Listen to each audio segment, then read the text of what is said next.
ओम शांति। 27 सितंबर 2022। बाबा के महावाक्य। मीठे बच्चे, कभी मतभेद में आकर पढ़ाई मत छोड़ो। पढ़ाई छोड़ने से माया अजगर के पेट में चले जाएंगे। प्रश्न: यह कॉमन सत्संग न होने के कारण बाप को किन बातों में बच्चों को बार बार सावधान करना पड़ता है? उत्तर: यह दुनिया के सत्संगों की तरह सत्संग नहीं। यहाँ तो पावन बनने की शिक्षा मिलती है।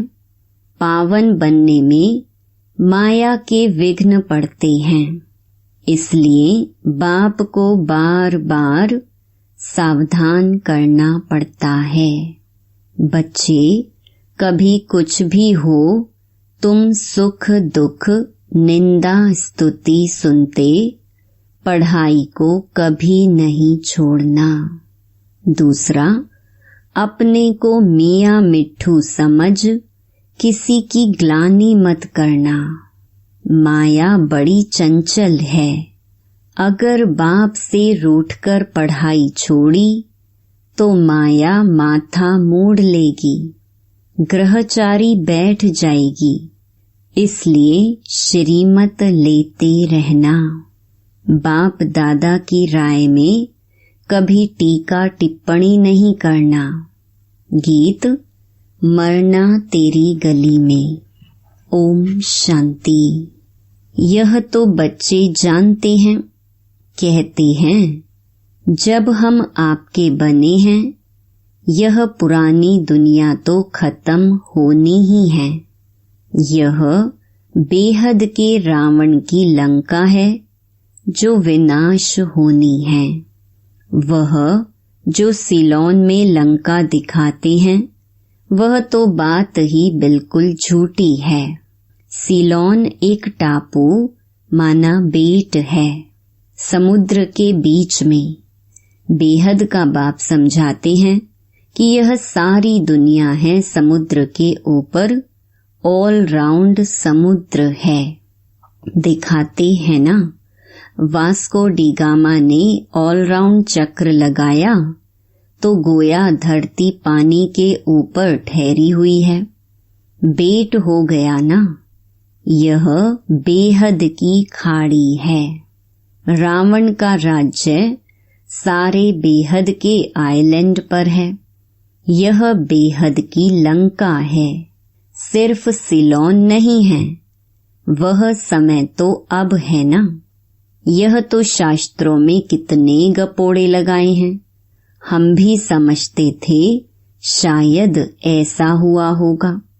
कुछ भी ख्याल नहीं चलता था। विचार करें तब तो ख्याल चले ना। बुद्धि बिल्कुल लॉकअप थी। अब बुद्धि का ताला खुला है। मनुष्य तो समझते हैं बंदर सेना ली। उन्होंने पत्थर उठाए, पुल बनाई, आग लगाई, क्या क्या बातें बैठ बनाई हैं। आग तो इस समय सारी दुनिया को लगती है। यह भारत अविनाशी बाप की अविनाशी जन्म भूमि है, इसलिए इनको अविनाशी खंड कहा जाता है। बरोबर भारत प्राचीन था, अब तुम्हारी बुद्धि में बैठा है। बरोबर भारत अविनाशी खंड है। बाकी जो इस समय खंड हैं, वह सब खत्म हो जाएंगे विनाश ज्वाला में। यह विनाश ज्वाला इस यज्ञ से प्रज्वलित हुई है। लड़ाई शुरू यहाँ से ही हुई है। अभी तो यह छोटी छोटी रिहर्सल है। तुम्हारी बुद्धि में है कि सारी दुनिया में ही रावण राज्य है। इसका अब अंत है और राम राज्य की आदि है। यह बातें और किसकी बुद्धि में आ न सकी। तुम थोड़े से ही ब्राह्मण जानते हो, समझते भी हो कि अभी यह सारी दुनिया खत्म हो जाएगी। हम बाप के गले का हार बन जाएंगे, फिर नई दुनिया में आएंगे। वर्ल्ड की हिस्ट्री, ज्योग्राफी हूबहू रिपीट होती है। कितना अच्छा यह चक्र है।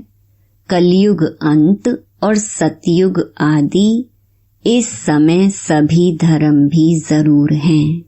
हिस्ट्री मस्ट रिपीट, यानी कलयुग के बाद सतयुग जरूर होना है। जैसे दिन के बाद रात, रात के बाद दिन जरूर आता है, ऐसे हो न सके कि रात न आए। बाप सब राज आकर के समझाते हैं। हम एक्टर 84 जन्म कैसे लेते हैं, वह भी तो जानना चाहिए। 84 लाख जन्म की तो बात ही नहीं है। कल्प की आयु ही 5000 वर्ष है। वो लोग तो तुमको कहते हैं कि शास्त्रों में तो ऐसा है नहीं, यह तो तुम्हारी कल्पना है। न जानने के कारण तो ऐसे ही कहेंगे ना। शास्त्र तो पढ़ते रहते हैं, उनका कोई दोष तो है नहीं। बाबा कहते हैं सतयुग में यह शास्त्र, कहानियां, नॉवेल्स आदि तो होंगी नहीं। वहां तो भारत बिल्कुल सचखंड बन जाता है। भारत खंड सबसे बड़े ते बड़ा तीर्थ है। यहाँ सोमनाथ का मंदिर कितना भारी है। ऐसा मंदिर कब कहाँ भी बन नहीं सकता। फिर भी यह मंदिर आदि बनेंगे, कब बनेंगे? जब भक्ति मार्ग शुरू होगा तब बनाते हैं, और कोई तो बना ना सके। तुम संवत भी बता सकते हो, आज से फलाने टाइम में भक्ति शुरू होगी। पहले लक्ष्मी नारायण ही पुजारी बनेंगे, सिंगल ताज होगा। शिव बाबा का सोमनाथ मंदिर बनाएंगे, फिर से मोहम्मद गजनवी आदि आकर लूटेंगे। यह बातें तुम बच्चों को बाप ही बैठ समझाते हैं। कहते भी हैं भगवान आया, गीता का ज्ञान इतना तो सुनाया, जो सारा सागर शाही बनाओ, सारा जंगल कलम बनाओ, तो भी लिख ना सके। और उन्होंने फिर गीता कितनी छोटी बना दी है। गीता लॉकेट में भी होती है, वैल्यूबल चीज है ना। इतना लव गीता पर रहता है। बाबा ने इतनी छोटी सोनी डिब्बी में डाल प्रेजेंट भी दी है। अब तुम बच्चे समझते हो कि ज्ञान का सागर अथाह ज्ञान देते हैं और अंत तक देते ही रहेंगे। हम यह मुरली इकट्ठी कर सकेंगे क्या? यह रखने की चीज ही नहीं है। शास्त्र आदि तो फिर भी भक्ति मार्ग के काम में आते हैं। हम जो लिखते हैं वह फिर क्या काम में आएंगे? कहाँ तो हमारी 2-4 हजार मुरलियां, कहाँ उन्हों की करोड़ों के अंदाज में गीताएं बनती हैं, सब भाषाओं में। सर्व शास्त्रमयी शिरोमणि गीता का बहुत मान है। गीता शास्त्र आदि कितने पढ़ते होंगे?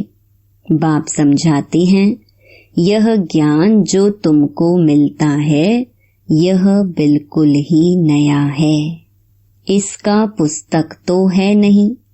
भगवान राजयोग कैसे सिखाते हैं यह अब तुम ब्राह्मण ही जानते हो। तुम्हारे में भी इस ज्ञान के नशे में रहने वाले बहुत थोड़े हैं।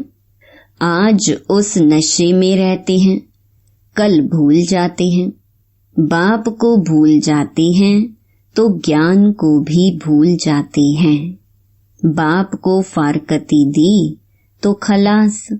बाप का बनकर अगर विकार में गए तो गला घुट जाएगा, कुछ भी बोल नहीं सकेंगे।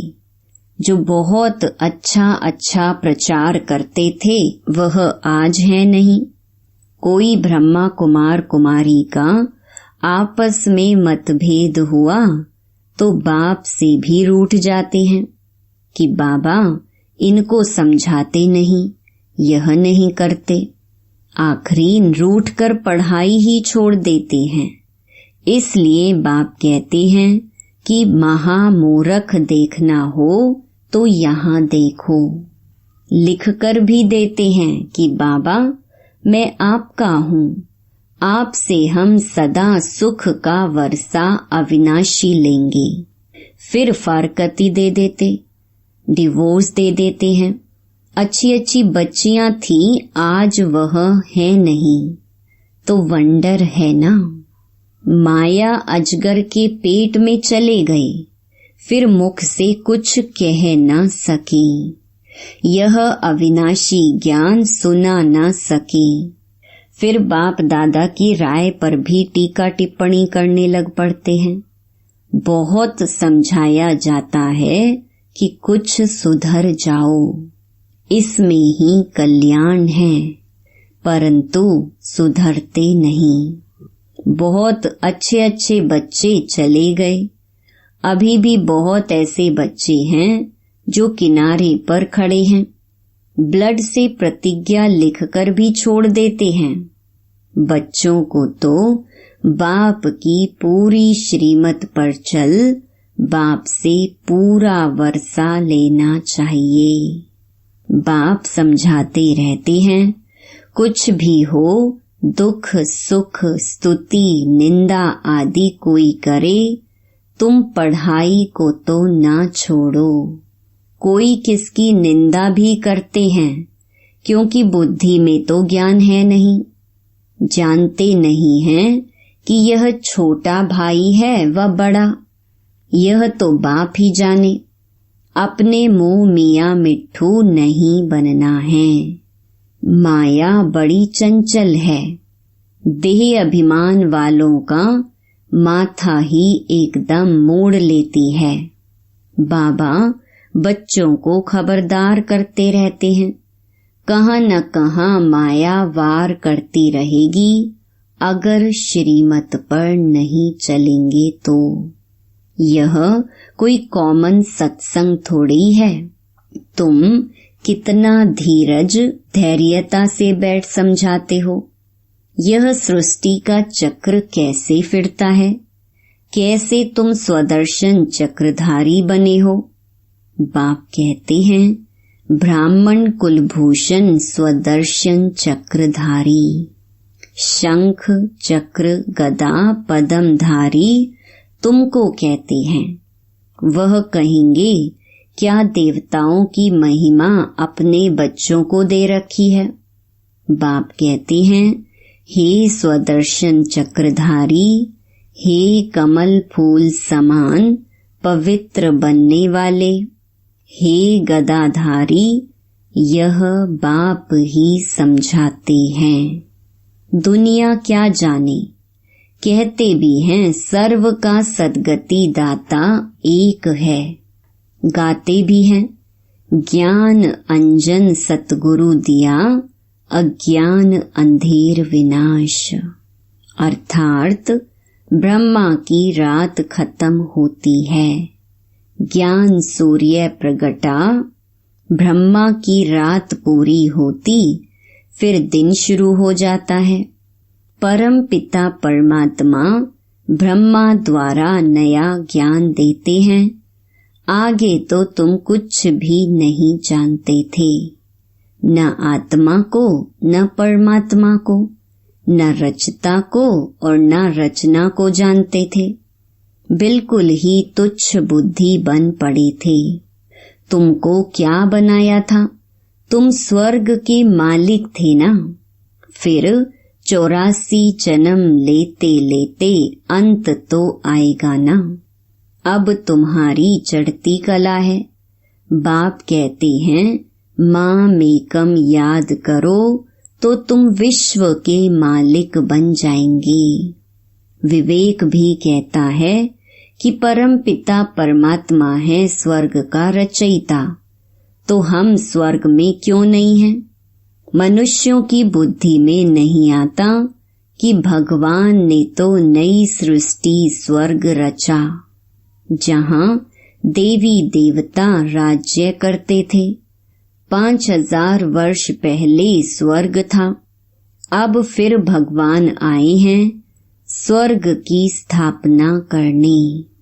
यह बातें बुद्धि में अच्छी रीति बैठ जाएं तो भी अहो सौभाग्य। माया ऐसी है जो बिल्कुल ही पुरुषार्थ करने नहीं देती। नाक से पकड़ घूंसा मार एकदम बेहोश कर देती है।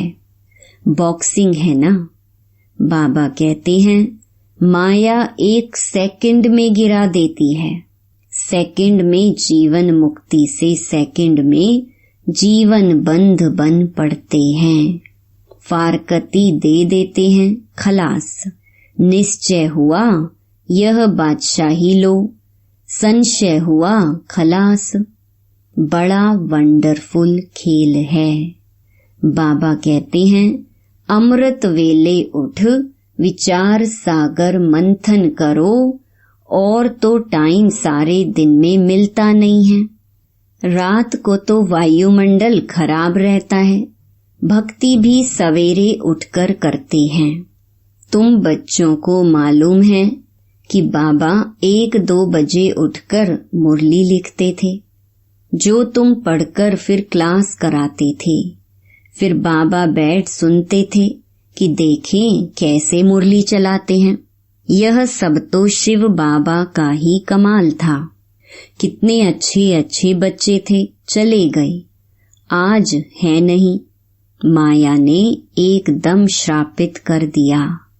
बाप तो वर्षा दे रहे हैं, तो बच्चों को पूरा पुरुषार्थ कर वर्षा लेना चाहिए। अच्छी रीति खुद भी समझते हैं, बाप भी समझते हैं। बाप का हाथ छोड़ देते हैं। सब कहेंगे तुमने बीके को छोड़ दिया है। तुमको तो निश्चय था ना कि हम बेहद का वर्षा पा रहे हैं। फिर क्या हुआ जो मुरली भी नहीं सुनते हो? फिर तो बाप को भी नहीं याद करते होंगे। फिर वह याद आदि सब उड़ जाती है। ऐसी दुर्गति शल किसी बच्चे की ना हो। बाप तो समझ सकते हैं ना, यह बच्चा बड़ा खराब हो गया है। अच्छे अच्छे बच्चे भी संग दोष में खराब हो पड़ते हैं। बाबा कहते हैं कि फर्स्ट क्लास बच्चे ही विजय माला के मणके बन सकते हैं। कई बच्चे लिखते हैं कि बाबा हम आपकी माला का मणका जरूर बनेंगे। बाबा तो कहते हैं तुम बनो अहो सौभाग्य। बाप भी चलन से समझ जाएंगे। सर्विस से ही बच्चों की वफादारी, फरमान बरदारी सिद्ध होती है। अति मीठा बनना चाहिए। सम्मुख सुनने से वैराग्य आता है। ऐसा फिर कभी नहीं करेंगे, यह करेंगे। यहाँ से बाहर निकला बस खलास, सब भूल जाते हैं। कितनी वंडरफुल बातें हैं। बाबा के तो दिन रात ख्यालात चलते रहते हैं। प्रोजेक्टर में गोला इतना बड़ा दिखाई पड़ना चाहिए जो मनुष्य दूर से ही एकदम अच्छी रीति पढ़ सके। बड़ी दीवारों पर इतना बड़ा दिखाई पड़े, क्लियर हो।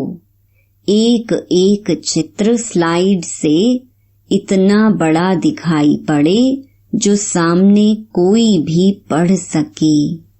2 गोले भी इतने बड़े दिखाई पड़े। यहाँ से भक्ति मार्ग शुरू होता है। पहले होती है अव्यभिचारी भक्ति, फिर है व्यभिचारी भक्ति। यह ब्रह्मा है शिव बाबा का सपूत बच्चा। ब्रह्मा से अगर कोई सवाल पूछे तो क्या जवाब नहीं दे सकते हैं? भल शिव बाबा तो जानते हैं, परंतु मैं भी तो समझा सकता हूँ ना। बाबा ने राइट हैंड बनाया है, कुछ तो समझा होगा ना। अच्छा, मीठे मीठे सिकिलधे बच्चों प्रति मात पिता बाप दादा का याद प्यार और गुड मॉर्निंग। रूहानी बाप की रूहानी बच्चों को नमस्ते। धारणा के लिए मुख्य सार। पहला, अमृत वेले उठ विचार सागर मंथन करना है। कभी भी संशय बुद्धि बन संग दोष में आकर पढ़ाई नहीं छोड़नी है। दूसरा, माला का मणका बनने के लिए वफादार फरमान बरदार बनना है। अपनी चलन रॉयल रखनी है। बहुत बहुत मीठा बनना है। वरदान, स्वमान में स्थित रहे हद की इच्छाओं को समाप्त करने वाले इच्छा मात्रम अविद्या भव। जो स्वमान में स्थित रहते हैं उन्हें कभी भी हद का मान प्राप्त करने की इच्छा नहीं होती। एक स्वमान में सर्व हद की इच्छाएं समा जाती हैं। मांगने की आवश्यकता नहीं रहती। हद की इच्छाएं कभी भी पूर्ण नहीं होती हैं। एक हद की इच्छा अनेक इच्छाओं को उत्पन्न करती है और स्वमान सर्व इच्छाओं को सहज ही संपन्न कर देता है। इसलिए स्वमानधारी बनो तो सर्व प्राप्ति स्वरूप बन जाएंगे। अप्राप्ति व इच्छाओं की अविद्या हो जाएगी। स्लोगन, हर परिस्थिति में स्वयं को मोल्ड कर लेने वाला ही रियल गोल्ड है। ओम शांति।